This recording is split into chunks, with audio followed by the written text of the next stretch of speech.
I imagine almost every Yu-Gi-Oh player familiar with the manga or anime in some respects has his or her own idea of cards that are still exclusive to those mediums that he would like released to the actual game.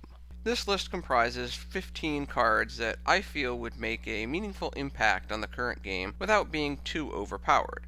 Why 15 cards? I felt that limiting the list to 10 cards was too restrictive, and 20 cards was too much. One final note, I'm not going to read the effects of the cards in order to save time, but the effects will be on the screen for those interested and or unfamiliar with the card. With that, let's get started. Starting off the list, my number 15 is a simple card with an effect that I've always felt should be in the game in some respects in a generic fashion, executed in a better manner than Neo-Spacian Black Panther, and is the newest card on the list. Barrier Ninjitsu Art of Hazy Transfer, used by Moon Shadow in Arc V. Hazy Transfer simply adds the effect of an opponent's monster to one of your monsters until the next end phase. One of the nice things about Hazy Transfer is that it does not override the effect of the controller's monster. This card has significant versatility in the ability to copy various quick play effects to screw over the opponent's play, or copy defensive effects to protect your monsters during either player's turn. Also, the card does not target the opponent's monster,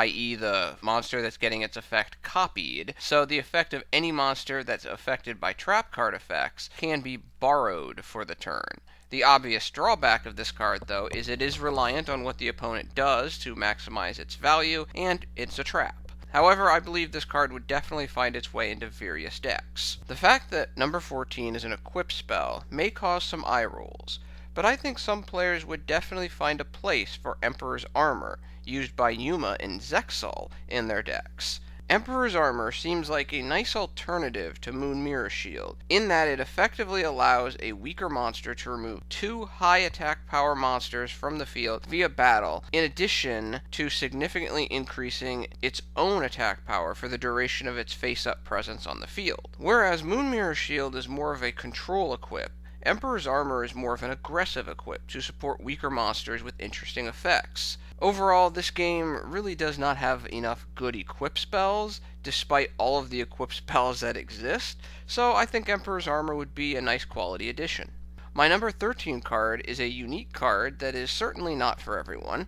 Silent Pain, used by Emotionless Mask in Yu-Gi-Oh! GX. I like the general concept of the card in that it encourages creative deck design while producing a strong reward for that design, in most cases forcing the opponent to make single turn plays, heavily limiting their ability to string multi-turn combinations together. The major drawback of this card as it currently stands is that it does not seem to have an activation condition, thus it needs to be discarded to the graveyard in some way. Overall, if this card were released, it would be smart to also give it some general activation condition, like when this card is activated, you can remove from play all cards in your graveyard. If you removed at least 5 cards, draw 1 card. My number 12 provides some nice versatility, and it breaks even when a controlled monster is destroyed by battle. Revenge Return, used by Yusei in 5Ds. While the single draw after the destruction by battle is nothing remarkable, the ability to special summon a monster from the graveyard on the same turn it is destroyed provides some nice versatility, limiting the ability of the opponent to prevent your playmaking. I like the idea behind my number 11 as a double defensive or even an offense-defense card in Residual Reflection, used by Koyo in GX.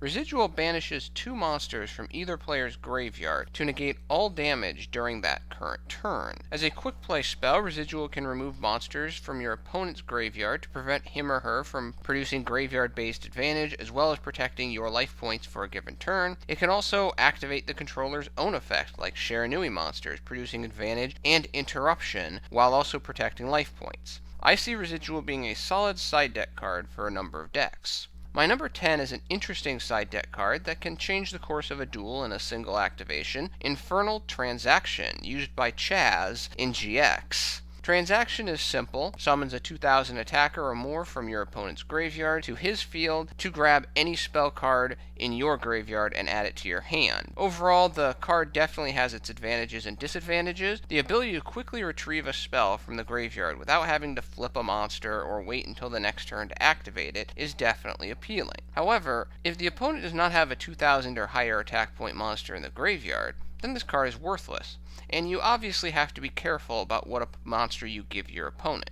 Overall, if this card is ever released, I would recommend that the opponent gets to select the position of the monster when this card is activated. My number 9 can be a problem solver that pays for itself, especially in decks that have monsters able to trigger effects when they destroy monsters or inflict battle damage. Power Shift, used by Yusei and 5Ds. Power Shift is rather simple: target one monster, reduce its attack to 0 until the end phase, but also significantly useful because when the targeted monster is destroyed during that same turn, the player that activated Power Shift gets to draw one card. While it seems simple, in the right deck, Power Shift can produce significant amounts of advantage from the single draw, the monster destruction, the battle damage, and any bonus effects that occur due to the monster destruction or battle damage. While Power Shift is certainly not a staple trap in any stretch of the imagination, it would be a useful trap that would find its way into certain decks. For my number 8, I think the release of Neero Sacrifice, used numerous times by Sartorius in GX, could do some positive things towards supporting more creative deck designs. Neero Sacrifice would find a home in decks that ran important tribute monsters mixed in with smaller monsters that receive effects when they hit the graveyard. Both Blue Eyes with its Dragon Tuners and Keeper of the Shrine, and Monarchs with its various small monster options immediately jump to mind as a good home for Neero Sacrifice. However, unlike Monarch Storm Forth, Sacrifice is not without its potential detriments, for if you cannot remove the summoned monsters, your opponent is likely to receive some level of advantage from those monsters. Some may argue that Tribute Burial is too similar to this card, but while Burial accomplishes the overall same generic effect, its method is quite different, and that cannot special summon restriction kind of kills Tribute Burial. My number 7 gives a nice shot in the arm to XZ decks by expanding the period of time to achieve rank up type XZ advancement. Revenge Prison, used by Kyoji in Zexal. The ability to +1 rank up any XZ monster in the graveyard that has been destroyed over the course of the duel promotes significant versatility, especially because there are no type or attribute conditions on the rank up, just any monster with one more rank than the target monster. I can see Revenge Prison being at least a one-copy tech in a wide variety of decks, and actually being significantly annoying in rank 4 decks, producing those one-card Pallades or one-card Durandals for bounce and negation. The attack restriction, though, is rather helpful at controlling the overall power of this card. As well as Revenge Prison not attaching itself to the new XZ monster, thus the new XZ monster only having a single XZ material. My number 6 is a potentially important support card that could be a game changer for a monster type that just does not seem to get much love overall. Queen Butterfly Dananis, played by Jesse in XZ.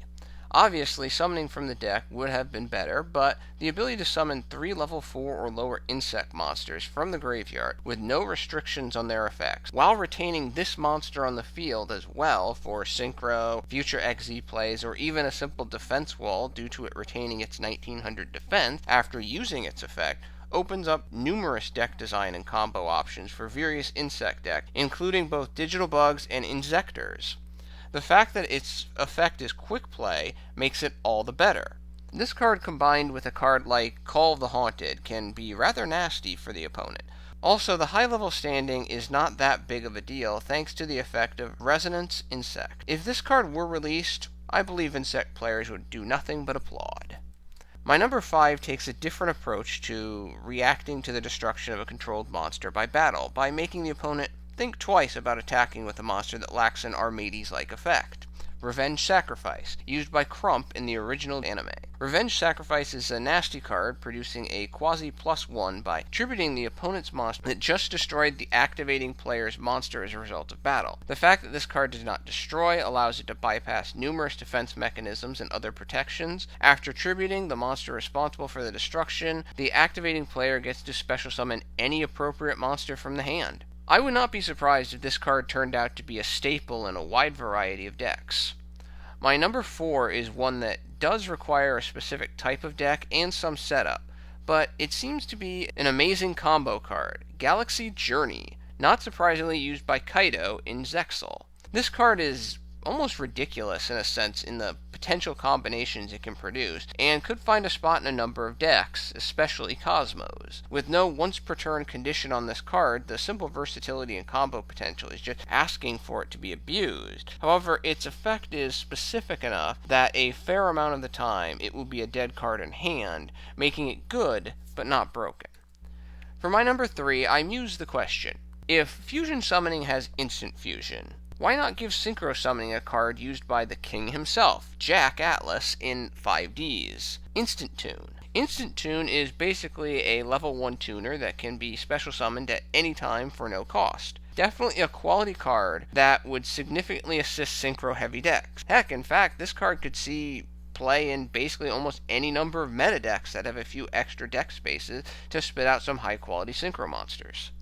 My number 2 is the final monster on this list, and would be one of the best combo monsters in the entire game in my opinion, Ruklamba the Spirit King, used by Gansley in the original Yugioh. First, it's level 8, but it has an easy-to-achieve innate special summoning condition, making rank 8 plays rather straightforward. Second, while its attack power is nothing to write home about, its defense is high enough that it can provide a sufficient defensive wall when special summoned by its effect when your opponent has cleared your field and is trying to go for game. Third, its mass summons effect is brutally useful for achieving successful combo potential for a wide variety of decks because it has no conditions to it outside of all the monsters you summon cannot exceed 2,000 attack points. This is especially true because it does not negate the effects of the summoned monsters. If this card were ever released, I can see it being a tech staple in a wide variety of decks due to its defensive special summoning condition and its highly offensive tribute-based effect. My number 1 is a card that basically turns the tables on an opponent that gets a little too greedy when it comes to summoning, especially Pendulum players. Spirit Foresight, used by Astril in Zexal. While Spirit Foresight does not completely shut down Pendulum summoning, similar to a card like Anti-Spell Fragrance, it heavily neuters the associated advantages while providing additional advantages to the activator. Also, unlike Anti-Spell Fragrance, it does not reduce the general speed associated with either deck, especially the controller's deck, which helps that player further control the tempo of the duel due to the lack of that hindrance from Anti-Spell Fragrance. Basically, any deck can use Spirit Foresight without fearing a significant slowdown to their own deck. Overall, if this card were released, it would definitely force players running Pendulum decks to run a lot of back row removal, or take a lot of gambles on that unknown opponent back row. This card would also hurt the viability of Soul Charge and various multi-summoners like the Rescue family. However, as good as it is, due to its specific activation condition, it would largely be reserved to permanent side deck status, albeit, though, it could become one of the best side deck cards ever. While in the past, a list like this could be viewed simply as wishful thinking, we have seen that recently a number of anime manga exclusive cards have been released, including Card of Demise, Left Arm Offering, and Lullaby of Obedience. So the possibility of others, such as ones on this list, being released is not that improbable. Well, that is my list for cards that are exclusive to the manga or anime that I would like to see released into the actual game sometime in the near future. Thank you for your attention and your time. I'm out.